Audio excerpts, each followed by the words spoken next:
Welcome back. We're going to be talking now about COVID-19 and, of course, the hospitality and luxury and just all of that industry. I'm joined here by Nancy Adele. Thanks for being here today. Thank you for having me. So the question here just seems to be, with all the regulations and curfews and all of that that we seem to have, especially in this part of the world with regards to COVID-19, there's now a question of, does the virus only walk around at night? You know, there's curfews from midnight. There's clubs that are not supposed to open. Bars are supposed to close at a certain time. Mm-hmm. Even the crossover service was told to close at 10 because of the virus. So it now says, so do you not catch the virus before 10 o'clock? And so it's very confusing for a lot of people. And there seems to be almost a certain sector of the economy that's targeted by this.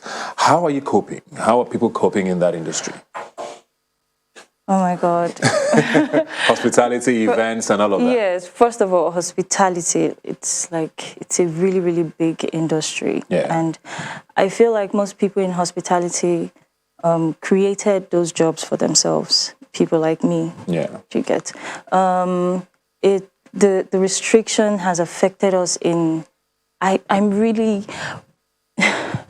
I don't know where to start from, because the truth of the matter is that, you know, you put a curfew and say, oh, from this particular time to 12, that is the time that's lockdown. But then at the end of the day, people come out by 1 a.m. And, you know, from the nature of what I do, I know that it's the time Nigerians love to come out. I mean, after the rest and everything, people want to come out around 1 a.m.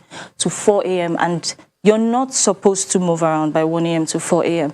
So there's a restriction on the business, but the business is suffering. So you didn't just restrict the business, you actually shut the business down. Wow. Yes.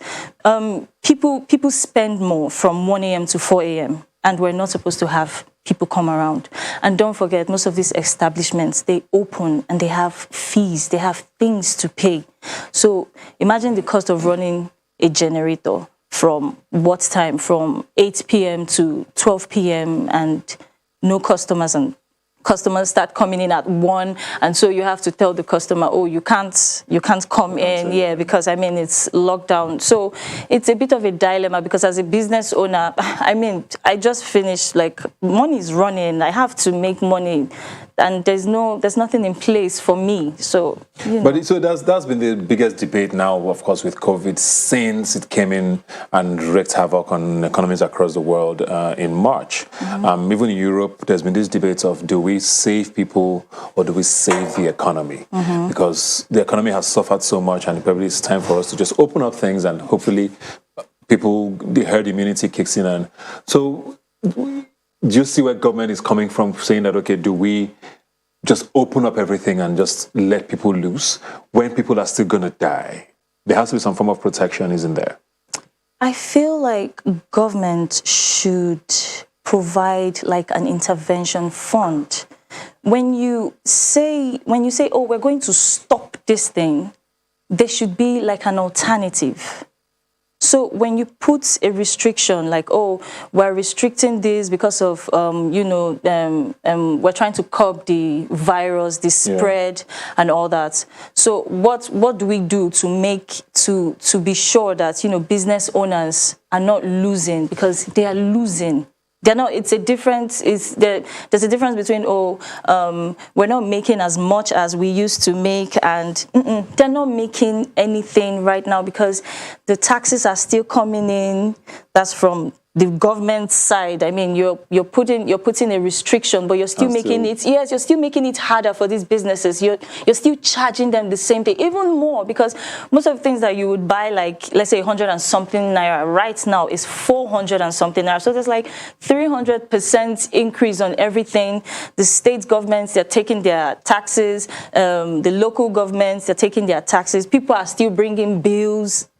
And from these governments, from the government. So there has to be some sort of... Yeah, there has to be some sort of relief at least. From government. Yes. But we're joined now by Ebuka Obunia via Skype, who also works in the hospitality industry. Ebuka, just to get your perspective on things now, and I think I'm just trying to get what sorts of things are people in that industry now trying to do or thinking about doing to work around this. We've seen people in entertainment suddenly working online and, dropping movies on Netflix or on YouTube or on Instagram. Are there ways around making money still for the hospitality industry in a time like this? And what sort of methods are you employing? Hi, Ebuka. First of all, I'd like to say that, yes, there are ways that alternative modes of operation, which we are trying to put in place so that we make some money. But like she said, it's no longer a situation of we're no longer making as much money. We're actually losing money. Okay, so modes of operations, like we started thinking about takeouts, deliveries, and all that. But Ebuka, I have to be honest with you, it's not the same. People enjoy coming out to actually eat food at restaurants, okay? So the delivery and the takeout business, although it's an alternative, it's not really matching up to what it used to be before. And like you said, I think the government has, to some extent, failed in their ability to try and provide some sort of intervention. Do you still get to pay taxes still, like she said? Yes, I do. I do pay taxes, Ebuka. And the funny thing about it, I have to be honest with you, Ebuka, is that I think we lost Ebuka there, unfortunately. But that's actually very scary for a lot of people to hear that you are not working, your businesses are shut down or curbed to a certain extent, and you're still being forced to pay taxes. So, do you have any sort of interaction with government on that end to say, okay, this is what we want, and are you getting any feedback at all? No. I'm going to try as much as possible to use words that, because... Please try. I will try. It's like, where do I start from? It's everywhere. Yeah. That's the answer you get right now. Like, why do we have to pay for this? Like, you see what's happening. The economy is in shambles, for the love of God. We're not making any money at all. And then these taxes are higher than the normal tax rates that we pay. Even when business was good. Exactly. So what do we do? What's going on? And they're like, it's everywhere. It's economy. That's the answer we get. Nobody ever gives you a straight answer. Yeah. Yes, we all know about the system. So what are you doing now? What are you doing? What's the way around this? Because Nigerians always tend to people say Nigerians are a government on their own. You provide your own water, lights, road. As a business now, it's almost like you have to think up a way to keep things afloat. What sorts of things are you trying to do to work around this? You see the funny thing now is I'm into exclusive private events. Yes. So I don't get to face crowds. Do you get? So events for 10, 15, 20 people, that's not a lot. That's not a lot. So it shouldn't affect me that much, but people are scared.